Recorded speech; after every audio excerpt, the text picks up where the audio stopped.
Hi there, people. I wanted to do another video on a recent purchase I did. It's right, I actually do purchases. I often more trade things or whatever, but this is the one. It's Prada Ocean. This fragrance is amazing. For real, it's it's just super good. It gets me into an energized, happy mood while also being just just enough elegant as it is. So what are you getting with that fragrance? What is the main difference with the other in the line, because it's a pretty popular line, the Luna Rossa line from Prada?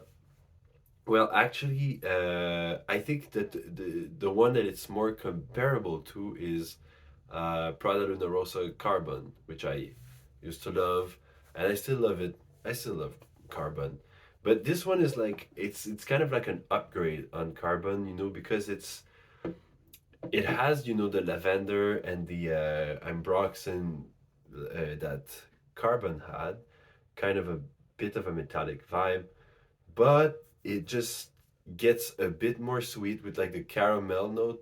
But I don't think it's a fantasy notes.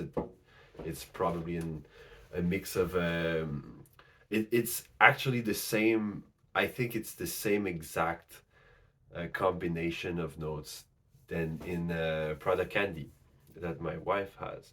So it complements my wife's Prada Candy. So I'm very happy with that.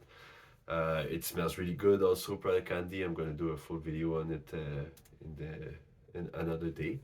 Um, but it also has the iris note that is very popular with Prada. Prada L'Homme, but it's not as prominent as in Prada L'Homme. Prada L'Homme is another fragrance.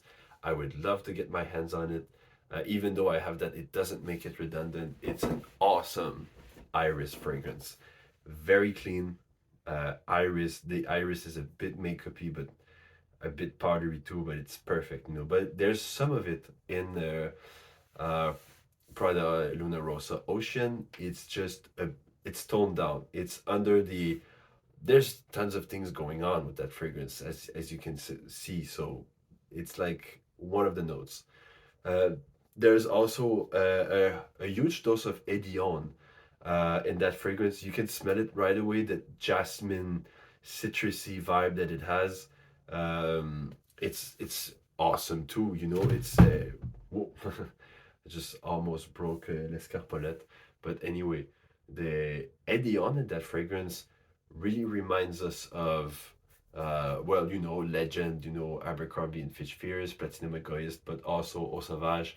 It's that classic Edion, the way it's used as a kind of a top and mid note, the jasmine and the citruses. I don't even think that there's jasmine listed as a note. I've never checked the note. I think I heard about the caramel somewhere. I heard about the iris, but not much else. But there's clear Edion, and that makes me happy. I like Edion when I spray it on. I get energized, and I want to do activities, and I want to. And it's a perfect like gym-like fragrance if you don't wear it too much, and the projection is not as intense as with the whole Sauvage line. Even though there's a Broxton, it's not like too much, but it just radiates and it just smells good and it just smells clean. So people aren't going to complain that much about that fragrance. Um, Whereas they could complain about Sauvage or any formulation of Sauvage. This one, I don't think people ever complain about that fragrance. It just smells really nice. And I think that the Edion and Ambroxan, there's all this combination of things. Um, it just makes people really happy around you too. And I think that it's a definite compliment puller. I think it's probably a close, like, I didn't get any compliments with that. And I'm not saying that compliments are important to have, but it is a fragrance that people in your surrounding will probably like, and they'll probably ask you what you're wearing and stuff.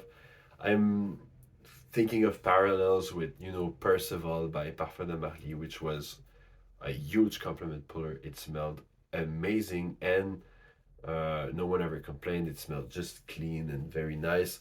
But I think that this one has more personality than the Percival. It still has that caramel sweetness, uh, a lot more Brox and heavy, and the lavender is beautiful. And it's a Prada fragrance, so Prada are very, very good at making soapy fragrances that still have a personality, that still have something more to them. Um, so that's pretty much it. It's like with Prada candy. It's a fragrance that you're checking it out. You're like, it smells like it seems like a very pink sugar ish fragrance, but yet it's very soapy clean, and it has that Prada elegance soapiness to it, like a luxury soap. So this is the same thing. It's got the Prada luxury soap kind of a vibe. It's a super nice scent too. Like you just took a shower, you spray that on, and you're ready to go for the day. I don't think that it has the best longevity in the world to my nose, but I did like the test, and this I'm gonna do a full video on this, but I layered that with Dior Homme.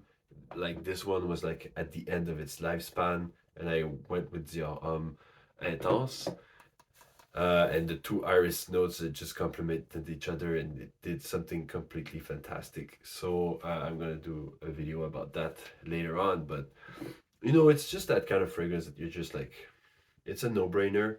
It's really a no-brainer, but it smells damn good, and it's kind of addictive. You want to put it on again and again and again. Um, and it also makes that for someone like me who just wears fragrances every day, it makes this fragrance, I could wear it like a lot of days consecutively, and I just smell very clean all those days. And then I put on a heavy hitter like tobacco vanille, and it just, wow, my wife is like, wow, you're putting on some other fragrances right now, and just like the ocean one really smells nice. It's really doing the job. It's really cool. But then when I put a heavy hitter like tobacco vanille, it's like, wow, okay, it just gives meaning to those um, bigger, bigger projecting, more intense fragrances like tobacco vanille, or all the others in my collection that are more heavy hitters. This one is like is more like a casual Joe. You're just wearing this, smelling nice, um, and it smells like luxury soap. So anyone could wear that. This is not, I think, gender specific. It has that fougère kind of a vibe. It has that idea of the fougère, the soapiness that is associated with like the lavender and stuff with the male fragrance industry. But for real, it smells like super luxury soap. Anyone can use luxury soap and still smell pretty clean and very nice. So I think that this one too, like women out there, or anyone, could actually just go and smell it, and if you like it, it's good. It's not overly sweet. It has a sweetness. It's not overly powdery, but it has that powderiness from the iris, and all of the above, like the Edion that just keeps you really happy, and the Ambroxan that just gives us depth. It's a very, very great release from Prada. So spread love and spray love. Bye bye.